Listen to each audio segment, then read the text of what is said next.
สาธุเด้อคลิปนี้ได้ขึ้นอยู่หน้าโทรศัพท์ของผู้ใดขอให้พระภูมิเจ้าที่พระแม่ธรณีเจ้าทานจงเปิดประตูเงินแสนอยู่บ้านจงเปิดประตูเงินล้านอยู่เฮือนลูกหลานเฮ็ดหยังจงราบรื่นทุกประการจงอย่าข่มอย่าฆ่า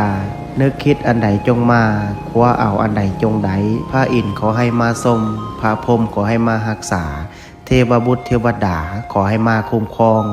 ขอให้สุขกับมั่งขอให้หั่งกับมีขอให้เป็นเศรษฐีหน้าใหม่ขอให้รวยทันใจทุกประการดวงเปิดชีวิตเปิดงานเปิดค้าขายเปิดเงินแสนเงินล้านจงไหลเข้ามามือซ้ายจับเงินตื้อมือขวาจับเงินแสนว่าไปจงมีคนสวยสู้กูเข้ามาบ่มีวันร่มจมขอให้ฟูขึ้นน้ำเต็มพังมั่งมีคือเศรษฐีทั้งหลายนอนไซนอนใจอูอะอูอังนะโมพุทธายะท่านใดที่ได้ร่วมพิมพ์สาธุกดแชร์ออกไปแล้วขอให้สิ่งที่เว้ามาจงเกิดเป็นจริงสาธุ